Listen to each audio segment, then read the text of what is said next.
그 요즘에 이제 주식시장이 좀 많이 흔들리고 오늘 보니까 한 2,700 여기서 간당간당 하더라고요.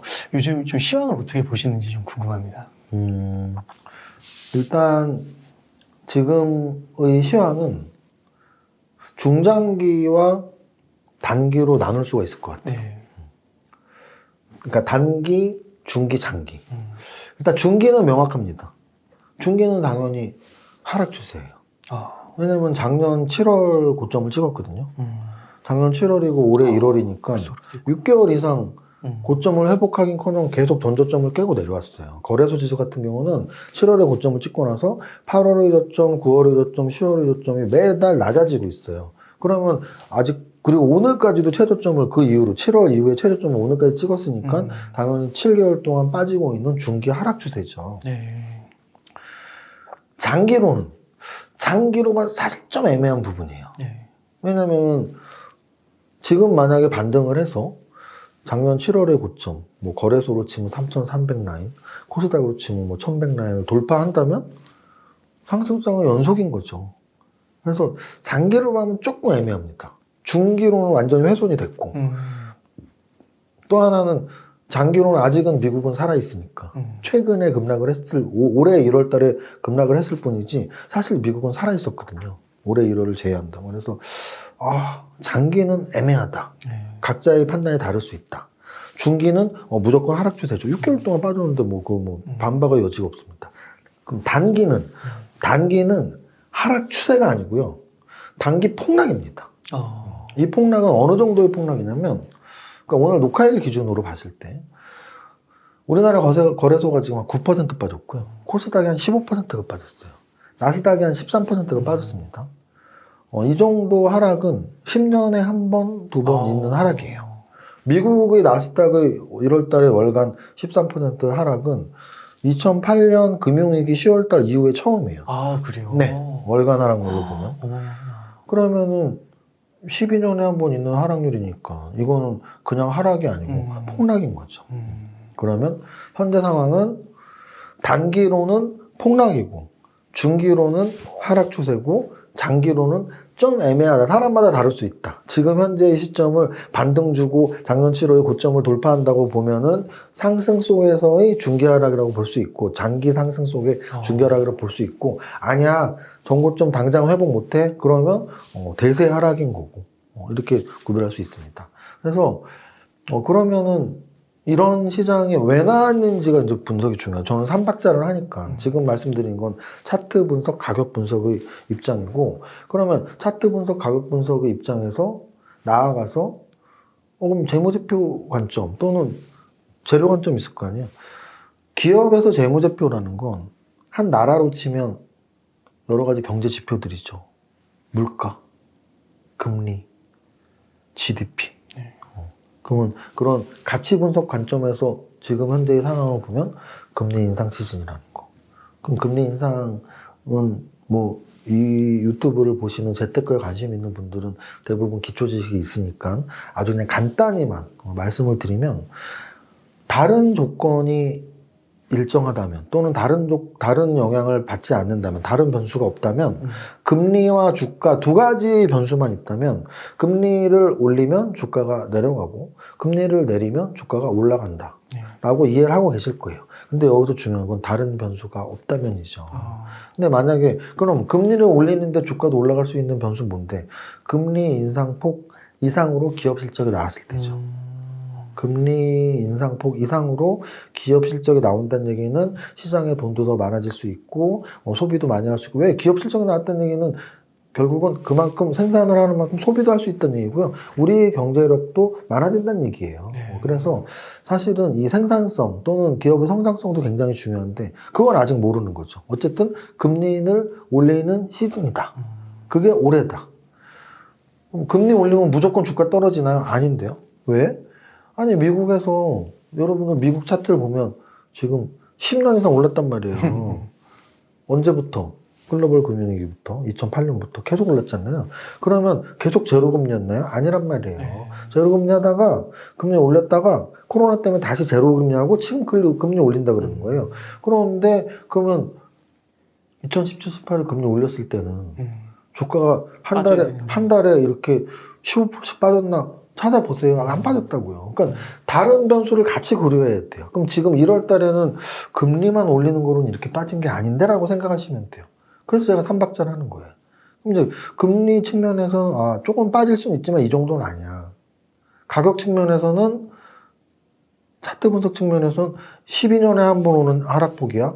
그럼 재료 측면에서는 뭐가 있는데요?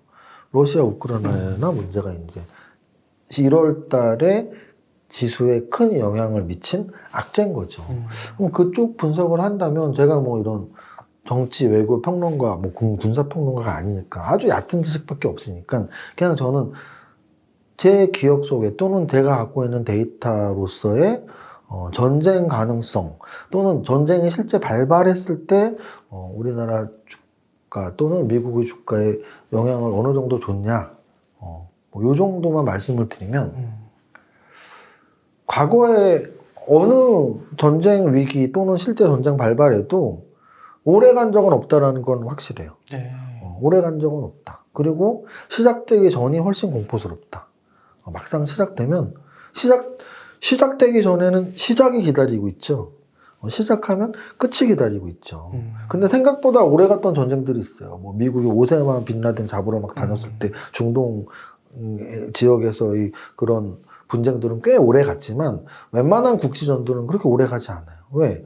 우리는 세계 모든 사람들은 제3 세계대전을 두려워하고 있으니까. 전쟁이 길어지는 걸 아무도 원하지 않거든요.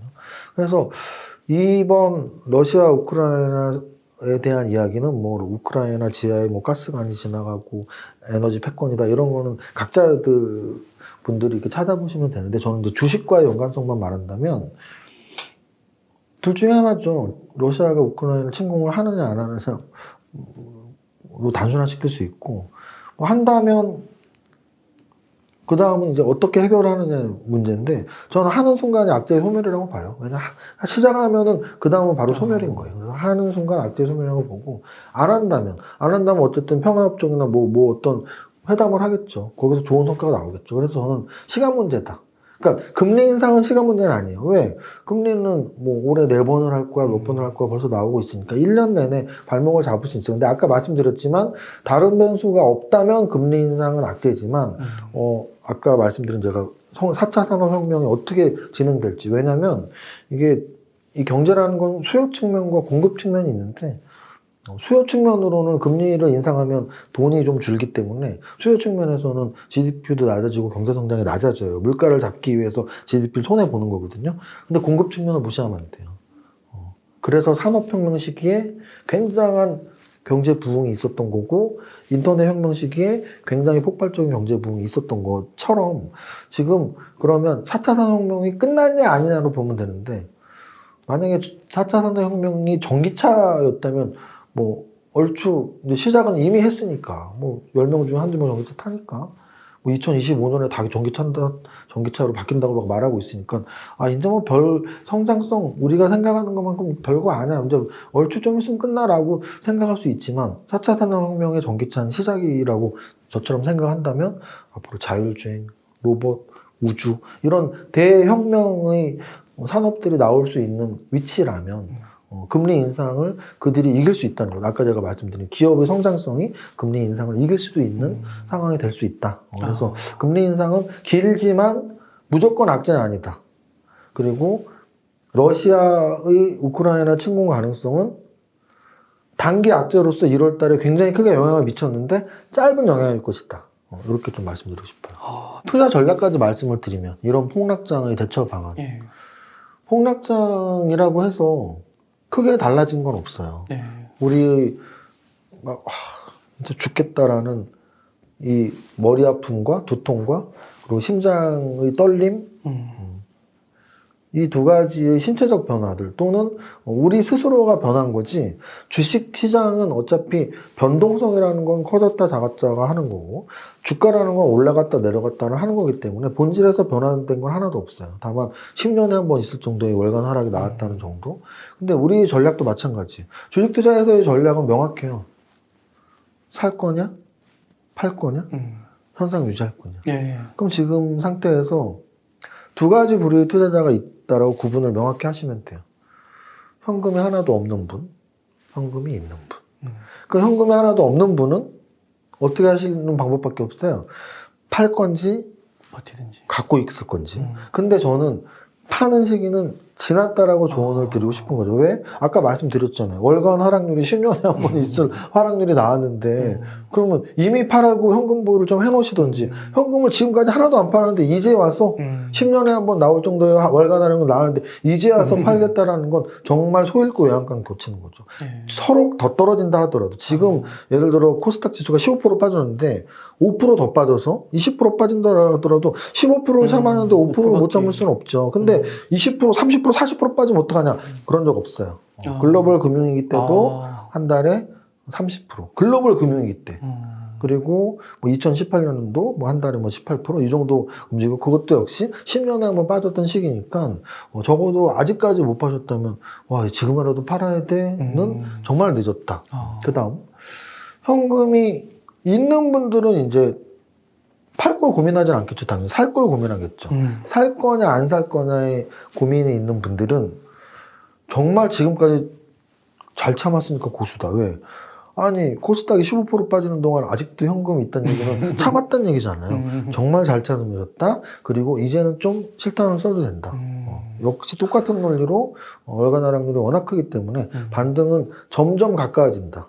그러니까 러시아 사태가 어떻게든 끝나던 또는 금리 인상도 뭐 FOMC에서 뭐 한다 안 한다 어쨌든 주식에서 제일 무서운 건 불확실성이에요. 불확실성. 그래서 금리 인상과 러시아 문제 이 두 가지 불확실성이 겹쳐지면서 1월 달에 큰 급락이 나왔는데 그 급락이 생각보다 너무 컸다. 그래서 매도를 고려하시는 분들은 좀 늦었다. 그리고 매수를 고려하시는 분들은 매수 이제 실탄 써도 된다. 근데 그 실탄을 한 번에 다 쓰나요? 분할 매수가 좋겠죠. 모든 거의 기본은 분할이에요. 매도할 때도 분할 매도, 매수할 때도 분할 매수. 우리가 종목 하나 선정했을 때의 위험성을 해체하기 위해서 포트폴리오를 구성을 한다면 한 종목을 사는 그 매수가, 매도가에 대한 위험 해지를 위해서는 분할 매매가 가장 좋은 거거든요. 분할 매매로 접근하시기 바랍니다. 그럼 뭐 한 3분의 1, 4분의 1 이런 식으로? 그렇죠. 아, 그렇군요. 그러면 지금 이 시기에 만약 현금이 있으신 분들이 현금을 쓴다고 하시면 네. 앞에서 언급해 주셨던 그 성장주 네. 위주로 보고 네. 바이를 하면 될까요? 네, 일단은 역시 그럼 또 이제 야 그럼 성장주야 가치주야라는 논란이에요. 그래서 요즘 시기에 그런 글들 되게 많아요. 원래 금리 인상 때는 가치주야. 실제로 차트도 은행주의 차트가 제일 좋습니다. 지금. 제일 강하다는 뜻이죠. 그러니까 1월 달에 웬만한 산업들이 다 빠졌어요. 1월 달에 지금 거래소 10%, 코스닥 15% 빠졌으니까 안 빠지면 정상이 아니죠. 근데 정상이 아닌 업종이 유일하게 살아남아 있는 게 은행주거든요. 은행주 또는 보험주. 그러면 그거 사실 건가요? 근데 저는 은행주와 보험주를 그렇게 추천하고 싶지는 않은 게 이게 금리 인상 시기이기 때문에 버티고 있는 거예요. 근데 그렇다고 해서 아까 제가 말씀드렸던 주식의 본질. 주식 금리 인상 시기에 은행주 사려고 하시는 거 아니잖아요. 10백의 종목 또는 100% 종목 또는 바이앤홀드. 바이앤홀드가 주식의 기본이라면서요. 그럼 은행주 바이앤홀드 하실 거 아니잖아요. 그래서 저는 주식의 본질에 가장 가까운 투자는 이런 위기에도 내가 평소에 사고 싶었는데 저거 너무 비싸서 못 샀네? 이런 애들 조정받고 있네? 근데 그 조정을 찾아봤더니 개별 악재가 아니고 시장 전체의 악재였어. 지금 시장 전체가 빠졌으니까 20% 조정받았어. 그게 얼마나 들어가기 좋은 기회예요? 비싸서 못 사셨다면서요. 그런 종목을 한번 찾아 나가시기 바랍니다. 그리고 또 그 아까 말씀해 주신 게 여기서 더 막 40%, 50% 한 달에 빠지는 경우는 거의 없다고 하셨잖아요. 네. 그 과거에 그 닷컴 버블 때 네. 그때 그 즈음에 이제 세무사님께서도 투자를 본격적으로 네. 하신 걸로 네. 책에서 봤는데 네. 그때는 엄청 많이 빠지지 않아요? 네. 일단은 닷컴 버블 때는 2000년도 밀레니엄 하락이라는 표현을 보통 쓰고요. 그래서 98년 IMF 때 거래소 최저점이 한 270 정도였어요. 근데 이제 2000년 초, 1999년 말 2000년 초까지 1000포인트를 찍었죠. 그럼 지수가 3배가 올랐죠. 2000년 초 1000포인트의 지수가 500포인트까지 반토막이 났습니다. 아, 그러면 우리나라 지수, 거래소 지수가 한 달에 뭐 20%는 지금 아까 말씀드렸지만 10년에 한 번 나오는 거라고 했죠. 근데 역시 마찬가지로 지수가 반토막 나는 시기도 10년에 한 번 나오는 거예요. 그래서 10년에 한 번 언제였냐면 아까 말씀드린 IMF, 근데 IMF 직후에 3배가 올랐는데 밀레니엄 파동, 그리고 금융위기 2008년, 그리고 2018년 코로나 때. 뭐 요 정도예요. 요 정도 말고는 지수가 이렇게 급격하게 흔들린 적이 없었습니다. 한 달에 15% 또는 1년에 반토막 50% 하락은 10년에 한 번, 10년에 2번 나오는 위기다. 그러면 지금의 위기가 그런 정도의 위기냐고 봤을 때 아까 말씀드렸지만 글로벌 금융위기는 미국발 금융위기였고요. 미국에서 뭐 금리 인상해서 그랬던 게 아니고 파생 상품에 의해서, 특히 부동산 파생 상품에 의해서 나왔던 거고, 뭐 영화로는 빅숏 같은 게 굉장히 설명이 잘 되어 있죠. 그러면 IMF 같은 경우도 역시 마찬가지로 뭐 금리 인상 때문이 아니잖아요. 이 아시아 국가들이 화폐 가치 때문이었죠. 그래서 우리 그때 환율이 막 1,700원, 1,800원 올라가서 금모으기 운동하고 했었던 거죠. 이런 것처럼 경제에 관련된 화폐 가치 또는 글로벌 금융위기 때 부동산 파생 상품, 이렇게 경제에 관련된 이야기들 때문에 갑자기 급락을 했던 시기들이었던 거예요. 그럼 지금은 그거냐고요? 아니잖아요. 금리 인상은 10년에 한 번 빠지는 악재가 아니라니까요. 늘상 있는 경제 정책이에요. 미국, 우리나라, 세계 각국이 경기를 조절하고 물가를 조절하기 위해서 늘상 있는 경제 정책 중에 하나가 금리를 올리고 내리고예요. 만약에 금리를 올리는데 지수가 반토막 나면 우리나라 지수는 뭐 몇 년에 한 번씩 반토막 났다 올라갔다 반토막 나서 제자리게요? 그렇지 않단 말이에요. 금리 인상이 반토막 나는 재료는 결코 아니다. 네. 이게 첫 번째. 아까 말씀드렸지만 러시아가 우크라이나를 침공을 해서 만약에 나토 연합군이 서방 세계들이 연합을 해서 러시아와 전쟁을 했어. 또 뭐 이렇게 이런 소설에 의한 3차 세계대전이 일어난다면 우리 모두 죽는 거 아닐까요? 그래서 제가 보기에는 그런 경제 외적인 재료가 주식시장에 아주 크게 영향을 미친 적은 거의 없었거든요. 코로나조차도 한두 달이 끝났잖아요. 코로나는 2년이 계속되고 있지만 경제 외적인 코로나가 주식시장에 미쳤던 건 2020년 2, 3월 딱 한 달, 2달이었단 말이죠. 네. 그 관점에서 봤을 때 지금은 지수가 반토막 나는 급락의 시기는 아닌 것 같다. 그러면 반토막이 아니면 조정은 한 30% 선? 근데 이미 막 요번 한 달에 막 거래소 10%, 코스닥 15% 났으니까. 그래서 제가 낙폭이 과하다고 얘기하는 거고, 그러면 반등 주면 전고 좀 뚫을 것이냐? 그건 아까 제가 말씀드렸지만 장기적인 거는 중기는 하락 추세니까 장기도 중기 힘과 비슷하게 흘러내릴 수는 있어요. 근데 이렇게 단기 급락을 한 이후엔 단기 반등을 하고 거기서 조정을 받으면서 이제 방향 모색을 하는 거거든요. 그건 그때 가서 결정을 할 문제고 지금은 단기 급락이 크니까 단기 반등이 올 시점이다라고 말씀을 드리는 겁니다. 아, 네. 그래서 지금 타이밍에서는 조금 들어가도 되는데 역사적으로 봤을 때 네. 근데 그게 한 번에 들어가는 게 아니라 분할 매수 관점에서 그 성장주 그 사고 싶었는데 비싸서 못 샀다고 맞습니다. 말하는 그런 거 위주로 담아가면 괜찮을 것 같다. 맞습니다. 아, 너무 이렇게 구체적인 전략을 제시해 주셔가지고요. 방향성을 제시해 주셔서 너무 감사드립니다. 혹시 지금 이렇게 막 계좌를 보면은 그런 댓글이 좀 달리더라고요. 어떤 분들은 그 삼성전자 좀 위주로 담아서 빠지긴 했지만 그래도 상대적으로 조금 괜찮으신 분들이 있는데 너무 막 극심하게 빠지신 분들이 있는 거예요. 지수가 거의 10%, 15% 빠졌다고 하니까 이런 거는 평소에 좀 어떤 투자 습관이 좀 잘못됐고 아니면은 뭐 어떤 차이가 있었고 이런 부분을 조금 이렇게 중요하게 짚어볼 점이 있을까요? 일단은 포트폴리오 운영을 못 하신 거죠. 무슨 뜻이냐면 보통의 투자자분들이 좀 자주 하는 잘못된 습관 또는 착각이 뭐가 있냐면 이 종목이 좋아? 지금은 주식 투자할 때야 라는 생각을 굉장히 많이 하시는데 그거보다 선행돼야 될 게 내가 주식을 해도 되는 사람인가 여기서 해도 되는 사람인가 각자의 투자 성향이 있거든요. 투자 성향이 정말 위험한 거 싫어해. 나는 1억으로 2억은 못 만들어도 돼. 근데 1억에 9천만 원 되면 죽을 거야. 그거 하면 안 되죠. 죽을 거니까. 1억이 9천 분명히 되거든요. 그잖아요. 1억 투자했다 9천도 되고 1억 천도 되고 하는데 난 1억으로 2억은 안 돼도 되는데 9천만 안 되면 주식 절대 하면 안 되죠. 그러니까 적어도 이걸 사야 돼? 또는 지금 시장의 조화보다 더 중요한 건 내가 주식을 해도 되는 사람인가? 그 다음은 내 투자 성향은 해도 돼. 위험도 난 받아들일 수 있어? 그럼 그 다음은 내가 준비가 되어 있는 사람인가? 그게 그 다음 중요하거든요. 나는 아무것도 몰라. 종목 선정도 못하고 포트폴리오가 뭔지도 몰라. 그러면 사실은 준비가 별로 안 된 사람이에요. 그럼 지금 이 방송을 보시는 분 중에 준비가 안 되신 분들은 약간의 돈을 빼두시는 게 좋습니다. 뭐 영화관에 가면 폰을 꺼두셔도 좋은 것처럼 초보자분들은 좀 돈을 빼두셔도 좋습니다. 좋다는 건 빼란 얘기예요. 영화에서 폰을 꺼두셔도 좋습니다 했는데 그럼 나는 꺼두기 싫은데 하고 안 끄면 욕먹잖아요.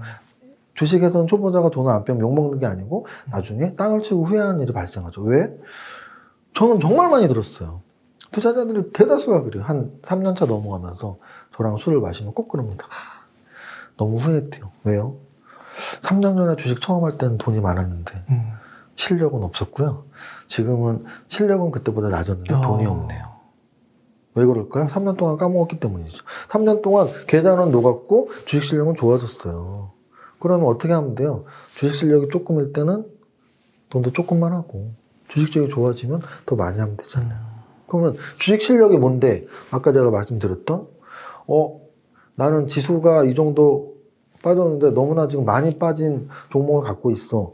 그 종목 한 종목만 갖고 있다면 그렇게 될 수도 있죠. 근데 포트폴리오 분산 효과를 누리셔야죠. 그래서 포트폴리오 분산 효과를 누리면서 여러 가지 업종의 각 업종의 탑픽 종목들로 선정을 해서 포트폴리오를 꾸려 나가시면 한 종목이 빠지는 거에 대한 리스크는 내가 이겨낼 수 있어요. 근데 이제 시장 리스크는 이겨내지 못해요. 예를 들어서 지금 코스닥 지수가 15% 빠졌으면 평균값으로 내 계좌도 15% 정도 빠지는 게 정상인 거죠. 근데 거기서 만약에 난 10%만 빠졌어? 점점 고수가 돼가고 있는 거죠.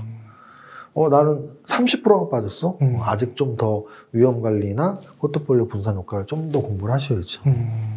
그리고 또 그렇게 지수 대비해서 많이 빠졌다 해도 견딜 수 있으면 그러면 또 괜찮을 수도 있는 거고. 그렇죠. 이제 그 견디냐 못 견디냐는 사실은 심리도 굉장히 중요한 것 같아요. 제가 요즘 많이 느끼는 게 저는 이제 20년 이상 했으니까 20년 이상 했는데 뭐 주가 빠졌다고 스트레스 받으면 저는 아마 벌써 정신병원 갔겠죠. 그래서 빠져도 어떻게 이겨내야지라는 좀 연구를 하고 계속 생각을 하고 전략을 짜지 스트레스를 막 크게 받지는 않아요. 물론 받지만 여러분들 초보자분들이 받는 만큼 크잖아요. 초보자분들은 어느 정도 스트레스 받냐면 나 정말 주식하기 싫다. 이게 가장 큰 스트레스를 받으면 나 정말 주식하기 싫다. 근데 이제 바로는 못 끝내. 왜? 본전 찾아야 되니까. 나 본전 찾으면 끝낼 거야. 너무 스트레스 받아서 못 하겠어. 그래서 어찌 보면은 이제 스트레스 받아서 못 하겠어. 다음 단계는 그냥 방치입니다. 방치. 계좌를 방치하나요? 열어보기 싫으니까. 내가 뭘 갖고 있는지 점점 까먹게 되죠. 그래서 그렇게 방치를 하면 어떤 단점이 생기냐면 이렇게 하락장, 폭락장 다음에 올라가는 반등장에서 수익을 낼 기회를 또 놓칠 때가 있어요. 그래서 적어도 좀 이렇게 마음을 다스리고 주식 투자 좀 길게 보자. 길게 보면 제가 이 말씀을 드리면 좀 공감을 하시면 좋은 마인드 컨트롤이 될 텐데요. 주식 투자를 하는 분들은 이 생각을 하셔야 돼요. 주식 시장에서의 수익률은 롱텀으로 봤을 때 무조건 은행 이자보다 많아야 돼요. 은행 이자보다 많이 안 준다면 주식 시장은 지금 없어졌어야 돼요. 없어졌어야 돼. 주식 시장이 우리나라에서도 지금 몇십 년이 지났고 외국 서양은 100년이 넘었는데 그러면 그 100년이 넘는 시기 동안 주식시장이 계속 존재한다는 건 은행금리보다 높은 수익을 주기 때문이에요. 재무관리의 기본이 위험이 높으면 수익이 높은 거예요. 여러분들 은행이 안전해요? 주식이 안전해요? 은행이 안전하죠? 그래서 은행은 1년에 1%밖에 안 주는 거예요. 주식은 위험하죠? 그래서 평균값으로는 은행보다 무조건 더 많이 줘야 돼요. 그럼 여기서 중요한 건 평균값이죠. 주식의 수익률은 평균값이라는 표현을 써요. 은행금리는 이자는 평균값이라는 말 쓸 필요도 없어요. 왜? 하나니까. 매년 1%를 주고 누구에게나 1%를 주고 여기서 중요한 건 매년 1%를 이자로 주고 누구에게나 1%를 주고. 근데 주식은 은행금리가 지금 1%면 주식은 무조건 3, 4%가 돼야 돼요. 제 경험상 은행금리 곱하기 3배는 무조건 나와요. 그러면 곱하기 3, 3%, 5% 줘야 되는데 매년 똑같이 주냐? 아니요. 작년에 좀 비슷비슷했을 거예요. 연초에 좀 벌었다가 연말에 까먹었을 거예요. 그 작년에 2020년도 코로나 때문에 3월까지 막 20%, 30% 빠졌다가 그때부터 2배, 3배 줬죠. 은행금리보다 훨씬 많은 돈을 줬어요. 2020년도에는 은행금리보다 훨씬 많이 돈을 줬다고요. 근데 올해 1월 달에는 야, 은행은 그래도 원금 보존을 하는데요. 맞아요. 은행은 원금 보존을 하는데 올해 주식시장 1월 달은 10%씩 다 뺏어갔다고요. 평균값으로. 그러면 짧은 구간으로 봤을 땐 어떤 달은 은행보다 많이 주고 훨씬 많이 주고 어떤 달은 은행보다 훨씬 못 줘. 훨씬 조금 오히려 뺏어가고 그거를 평균값으로 해보니까 1년, 2년, 3년으로 하니까 은행금리 곱하기 300, 500을 준다라는 거예요. 그러면은 지금 같은 약세장에서 그렇게 생각하면 돼요. 아, 요번에 뺏어갔네? 다음에도 많이 주겠네? 그럼 편하잖아요, 마음. 자, 그럼 두 번째. 두 번째에서는 은행금리는 잘나나 못났나 공부하나 안 하나. 은행금리 더 받으려고 공부하는 사람 없을 거예요. 더 받는 거는, 공부해서 더 받는 건 다른 금융 상품이에요. 은행에서 판매하는 금융 상품이지, 은행금리 그냥 다 똑같이 줘요. 1%, 지금 1%도 안 줘요. 그러면은 공부 안 해도 되잖아요. 근데 주식은 평균값으로 주는데, 누구한테는, 예를 들어 요번 달 마이너스 10%가 평균값이라고 치면, 누구한테는 마이너스 10%를 뺏어갔고, 누구한테는 마이너스 20%를 뺏어갔고, 누구한테는 플러스 5%를 주고 있어요, 지금. 시장에서는. 그러면 어떤 사람한테 주고 어떤 사람한테 안 줄지는 상상할 필요도 없죠.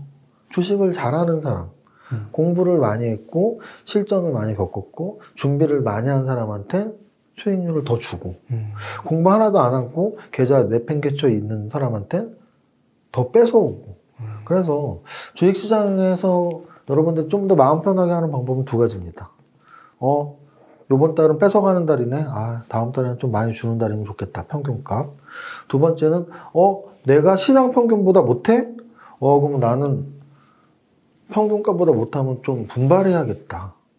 두 가지를 생각하면 좀 더 마음 편한 신법을 갖고 마인드 컨트롤 할 수 있지 않을까 생각을 해요.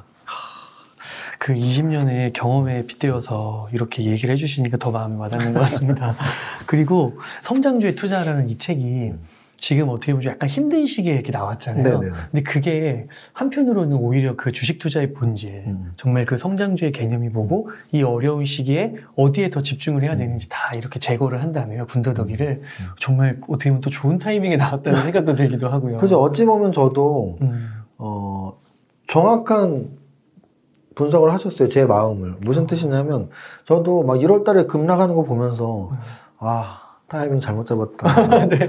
왜냐면은 그러니까 저런 거죠. 이게 뭐 지갑이 두툼해야지 책도 사시는 거잖아요. 그러니까 주식이 좀 좋으면 뭐 책도 사실 텐데 좀 주식이 안 좋은 상황에 나와서 잘못 출간 시점을 잡았나라는 생각을 분명히 저도 했죠. 또는 금리 인상 시기는 성장주는 투자하지 말라는 전문가들도 많이 얘기하는데 그 반대로 성장주에 투자라는 책을 굳이 이 시기에 썼을까라는 생각도 했어요. 근데 그 반대의 입장에서 생각을 한번 해봤어요. 만약에 그럼 내가 이 책을 코로나 이후에 2020년 여름에 냈다. 쪽집 꼈을 거예요.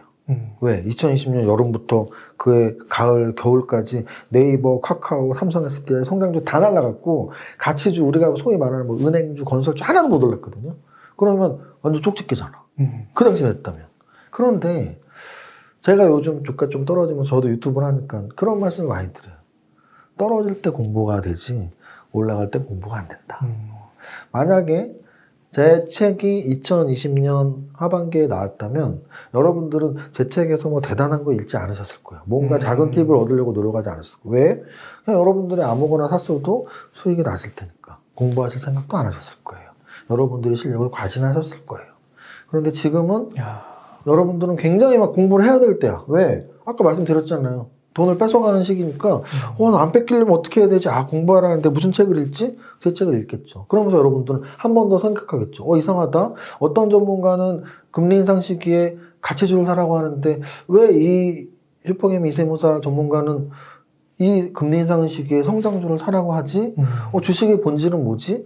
금리 인상 시기에 가치주를 사고 금리 인하 시기에 성장주를 살 수 있는 힘이 있다면 사실은 되게 웃긴 거죠. 그러면 벌써 100조가 있어야 되는데 금리 인상에는 가치주, 금리 인하에는 성장주 요거에만 맞춰서 했던 우리 전 국민이 다 부자가 됐어야 되는데 오히려 굉장히 많은 변수가 있는 거고 아까 제가 말씀드렸지만 다른 조건이 일정하다면 금리와 주가만으로만 비교하면 그럴 수 있지만 지금은 4차 산업혁명 시대고 갑자기 러시아가 이러고 있고 갑작스러운 급락에 비싸기만 했던 성장주가 굉장히 싸졌고 여러 가지 변수가 있기 때문에 제 책을 통해서 한 번 더 좀 생각을 할 수 있는 주식의 본질이 뭔지 성장주와 가치 중에 무엇이 더 좋은 투자인지 좀 생각할 수 있는 기회가 된다는 생각을 하니까 차라리 잘 됐다는 생각이 들더라고요.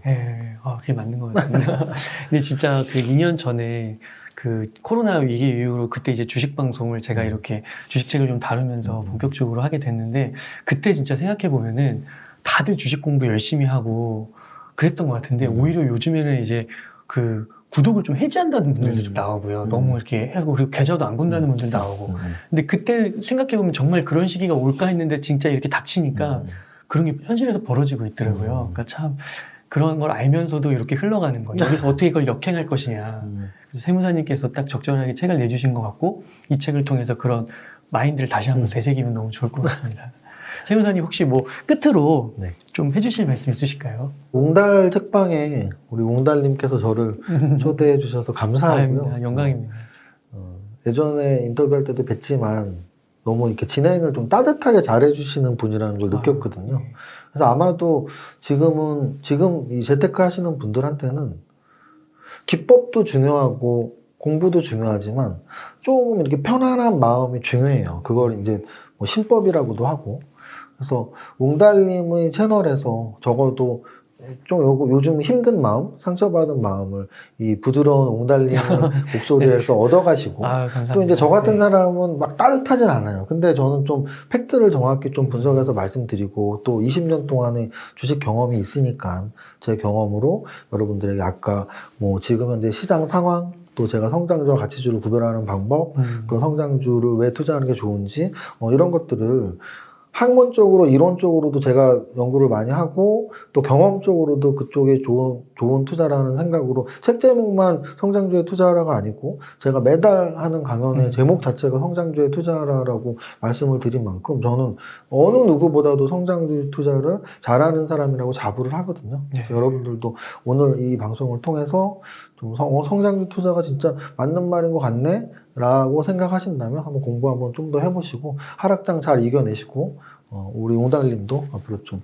더 좋은 게스트 나오면 구독자님들에게 좋은 팁 계속 선사해 주셨으면 좋겠습니다. 감사합니다. 너무 감사드립니다.